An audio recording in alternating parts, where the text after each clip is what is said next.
Gros chantier, c'est un bien grand mot, c'est d'enlever les rails. C'est une demande qui a été faite par une conseillère communale du PLR. Et c'est un montant de 190 000 francs qui a été ajouté par le conseil communal à un préavis de 265 000 francs. Et l'idée, c'est de faire des aménagements qui vont durer entre 5 et 10 ans. Alors ça représente presque un point d'impôt, un demi-point d'impôt, 500 000 francs, et ça ne fait pas plaisir à tout le monde, notamment à l'association de soutien à la hausse d'impôt Nyon-Comte qui vous demande de repousser le début de ces travaux pour faire des économies. Bon, d'abord, il faut faire la différence. Il s'agit au total d'environ 500 000 francs si on ajoute les 50 000 francs pour une intervention artistique qui vont être amortis entre 5 et 10 ans. Et il s'agit d'un investissement. Alors qu'un point d'impôt, c'est lié au budget de fonctionnement. Donc, il ne faut quand même pas mélanger les choses. On a un déficit de 17 millions. Et là, on est en train de mettre l'équivalent peut-être de 50 000 francs par année dans les 10 prochaines années. On regarde un déficit de 17 millions. Il ne faut quand même pas perdre la raison et garder le sens des proportions. Oui, mais tout de même, hein, dans cette association de soutien à la hausse d'impôts, il y a les socialistes qui trouvent que l'agenda n'est pas judicieux, il y a le PIN qui commence à monter sur ses grands chevaux, le PIN qui est donc le parti du municipal en charge des finances. Est-ce qu'il n'aurait pas été judicieux d'accepter leur demande et de commencer les travaux après le vote sur ce référendum ? Alors d'abord, il n'y a pas eu une demande préalable. On a décidé aux municipalités, c'est de reporter des projets qui n'avaient pas été commencés. Dans le cas précis, les projets qui ont été acceptés par le conseil communal et qui sont planifiés avec des entreprises ou avec des partenaires, ces projets n'ont pas été interrompus. Donc il y a deux choses différentes. C'est reporter ce qui peut l'être, mais pas chambouler tous les chantiers de la ville parce qu'il y a un référendum dans quelques semaines. Il y a aussi un autre chantier qui va arriver, qui est aussi devisé environ 500 000 francs. Ce sont les aménagements de la place du château. Est-ce que ceux-là, vous allez les débuter certainement ce printemps ou est-ce que vous allez retarder leur exécution ? Mais bon, il y a une vision de la municipalité par rapport à l'aménagement de la ville. Il y a certains partis qui étaient contre ces projets. Évidemment que là, ils pensent qu'il y a une deuxième chance d'être contre parce qu'il y a le programme électoral ou la campagne électorale par rapport aux votations. J'en disconviens pas que pour l'opinion publique, ça peut paraître un peu bizarre de faire des investissements de ce type. D'autre part, ils sont considérés comme temporaires. C'est vrai, c'est des aménagements intermédiaires, mais ils vont durer entre 5 et 10 ans. Et pendant cette période-là, il y aura un vrai supplément d'âme pour la ville. Il ne s'agit pas juste de dire on arrête tout parce que la ville est en faillite, elle n'est pas du tout en faillite. Il se trouve simplement qu'on a un problème structurel avec une diminution des recettes liées aux personnes morales, à la fiscalité des entreprises, et puis qu'on a une situation qui mérite une vraie réflexion.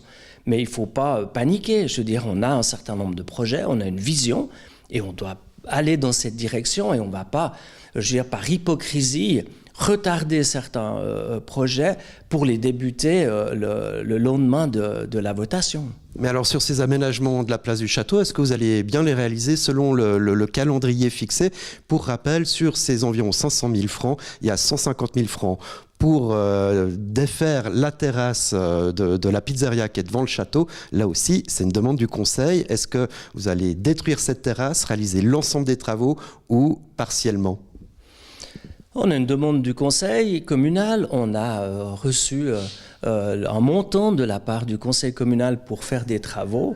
Nous allons voir, selon la mise à l'enquête et les oppositions, quel va être le meilleur calendrier pour le faire. Mais encore une fois, c'est un projet qui est bien fait, c'est un projet qui a du sens. Même s'il y a quelques citoyens qui pensent que c'est une erreur, on a, j'en suis persuadé, une très large majorité de la population qui va être ravie de ces travaux. Et ça serait à mon avis une grosse erreur que de les différer.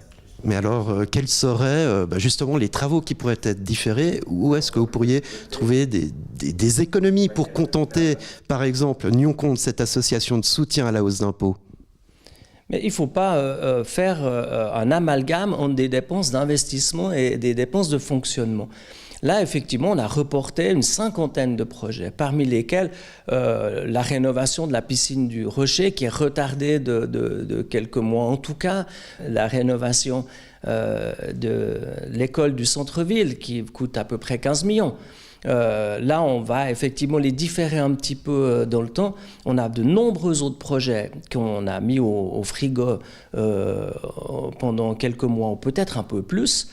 Ça sont des gros investissements. Puis ensuite, on va réfléchir sur l'aspect structurel de la ville par rapport à l'organisation et quelle est notre marge de manœuvre par rapport à ça. Mais on ne peut pas confondre les investissements qui sont faits pour une période de 30 ans en général, ou voire plus, et des dépenses qui ont lieu chaque année. Et si on mélange tout, on a l'impression qu'il faudrait tout bloquer. On ne va pas bloquer le développement de la ville. On a 600 habitants de plus chaque année. Alors c'est accessoirement aussi 600 contribuables de plus. Mais ces habitants, ils demandent des équipements, ils demandent des prestations. On ne peut pas tout bloquer. Donc on est bien obligé d'avoir une certaine planification.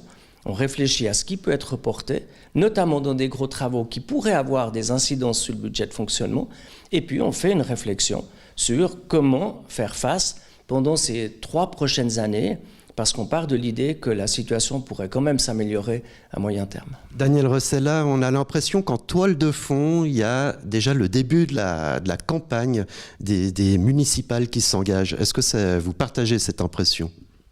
La situation est assez tendue. Bon, normalement, le milieu de la législature est une période très favorable pour avancer sur de nombreux projets, parce que les municipaux connaissent bien leur dossier. Les conseillers communaux ont pris leur marque, et puis on n'est pas encore en période électorale. Dans le cas précis, évidemment, avec au plein milieu de la législature cette question importante sur les finances communales, évidemment, il y a des positions qui se donnent avec une certaine énergie, je dirais. Il y a peut-être des ambitions qui se révèlent. Ben voilà, ça fait partie de la politique. En tout cas, moi, ça ne me stresse pas plus que ça. Tout se poursuit selon le plan. Daniel Rossella, merci beaucoup de cette interview. Merci.